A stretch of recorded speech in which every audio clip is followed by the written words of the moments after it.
Stéphane Bern raconte Élisabeth II. Nous sommes le 2 juin 1953 à Londres. Une foule immense s'est amassée devant les grilles du palais de Buckingham pour acclamer celle qui, près d'un an et demi après être montée sur le trône d'Angleterre, vient d'être couronnée en l'abbaye de Westminster. Entourée des membres de la famille royale, Élisabeth II apparaît enfin au balcon. Lourde couronne impériale vissée sur la tête, la reine de 27 ans lève une main pour saluer ses sujets qui l'acclament. God save the Queen. Le lendemain, dans tous les kiosques du pays, les journaux saluent cet événement grandiose et historique, suivi en direct et en couleur par 27 millions de téléspectateurs aux quatre coins du globe.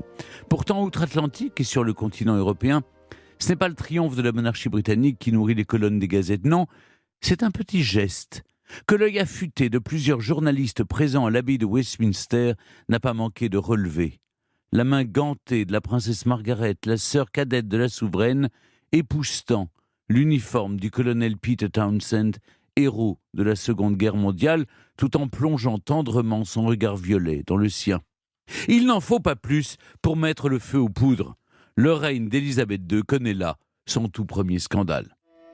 Retour au mois de décembre 1952, peu de temps avant les fêtes de Noël, Élisabeth est à la tête du royaume depuis le mois de février. Elle s'affaire aux préparatifs de son couronnement lorsque Margaret demande à la voir dans la suite belge du palais de Buckingham. La princesse de 22 ans s'apprête à mettre son destin entre les mains de la reine.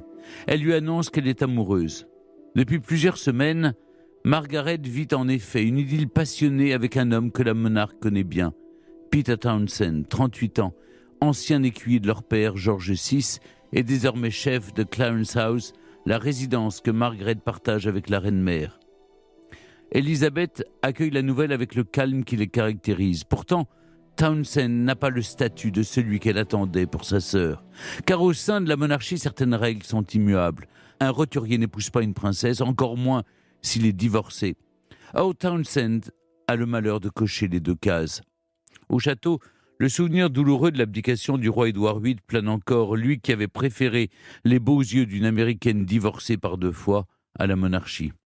Élisabeth doit prendre une décision. Margaret a moins de 25 ans et se trouve à la 3e place dans l'ordre de succession au trône d'Angleterre. Elle doit donc obtenir l'accord de la reine, du Parlement et du gouvernement pour se marier. Mais la reine est aussi le chef de l'église anglicane qui refuse le remariage d'une personne divorcée. Élisabeth doit-elle accepter l'union de Margaret et de Peter Townsend au risque de bousculer les traditions? Ce serait mettre en péril son règne qui n'en est qu'à ses balbutiements. Doit-elle alors sacrifier le bonheur de sa cadette sur l'autel de la raison? La jeune reine veut gagner du temps, alors elle décide de repousser l'orage. Cette liaison devra rester secrète jusqu'au 25e anniversaire de Margaret. Mais ce 2 juin 1953, c'est donc par un geste discret que le secret des amours maudits de la princesse Margaret et de Peter Townsend vole en éclats. The People, The Daily Mirror, The Evening Standard, pas un jour ne passe sans que la presse tabloïde ne fasse enfler la rumeur. Pour la faire taire, Buckingham et Downing Street décident conjointement de séparer les amants. Alors que Margaret est en voyage officiel en Rhodésie, Peter Townsend reçoit une nouvelle affectation. 1 mois après les révélations fracassantes sur sa liaison avec la princesse, il doit quitter Londres et poser ses valises à l'ambassade britannique de Bruxelles. C'est une longue période d'attente qui commence pour Margaret, à qui l'on fait miroiter la possibilité d'une union après son 25e anniversaire. Mais 2 ans plus tard, la pression médiatique incessante et la perspective de perdre son statut royal ont raison des amours de la princesse. Dans une allocution officielle à la BBC, Margaret annonce qu'elle renonce à se marier avec Peter Townsend. La couronne est Dieu, avant tout. En mettant un terme à son histoire d'amour, elle a choisi de conserver son statut. Et son Altesse royale entend bien le rappeler. Si la princesse profite de nombreux privilèges et mène un train de vie luxueux, elle rechigne davantage à assumer toutes ses responsabilités.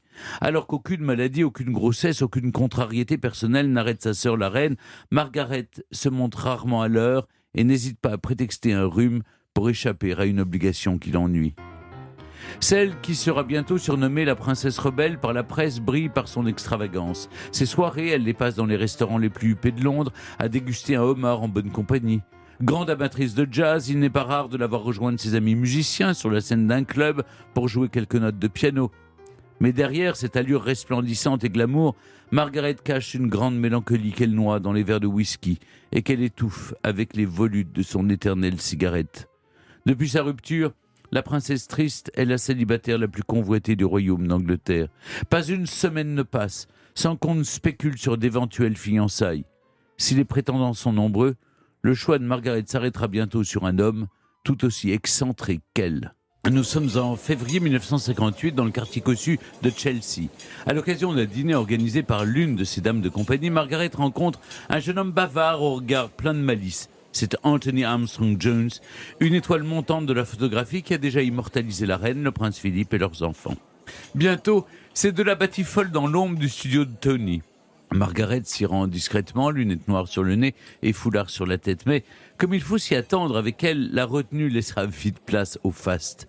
Le 6 mai 1960, Margaret épouse Anthony en l'abbaye Westminster devant quelques 2000 invités et 300 millions de téléspectateurs. Pour la première fois, un roturier fait son entrée dans la famille royale. Pourtant, le mariage de Margaret et Tony bat rapidement de l'aile. La princesse n'est pas heureuse. Elle s'enfonce dans la dépression, abusant du tabac, de l'alcool et des calmants. Au début de l'année 1976, elle se repose sous le soleil des îles Moustiques, son paradis des Caraïbes, loin, bien loin de son époux et de leurs 2 enfants. Mais la princesse rebelle n'est pas seule. Un jour de janvier, un photographe en embuscade immortalise Margaret en train de se baigner dans les eaux turquoises en compagnie d'un charmant jeune homme qui n'a pas les traits de Tony. Nul doute possible, ces deux-là sont amants. Le dimanche qui suit, les sujets de sa très gracieuse majesté sont stupéfaits de découvrir en une du tabloïd News of the World la princesse d'Angleterre prise en flagrant délit d'adultère avec un paysagiste de 17 ans, son cadet. Les paparazzi ont réussi leur coup. Ils relancent une série commencée 20 ans plus tôt sur les amours sulfureuses de Margaret. Mais cette fois-ci, on ne manque pas de critiquer les écarts de la princesse et son mode de vie dispendieux alors que les comptes publics sont dans le rouge. Au palais de Buckingham, c'est la consternation. Margaret vient une nouvelle fois d'ébranler l'image lisse de la monarchie, celle qu'Élisabeth s'efforce à entretenir, elle qui prépare son jubilé d'argent, qui vient célébrer 25 ans de règne. Dans la foulée de ces révélations, le divorce entre les époux est prononcé. Une première dans la famille royale depuis les 2 divorces du roi Henri VIII 400 ans plus tôt. Encore une fois, la princesse fait couler beaucoup d'encre. Victime de ces excès, l'existence tourmentée de Margaret s'achève en 2002 à l'âge de 72 ans. Celle qui, toute sa vie, a bousculé les codes d'une institution parfois dépassée, a ouvert la voie aux descendants Windsor qui, eux, n'ont pas fini d'apporter leur lot de scandales à la monarchie.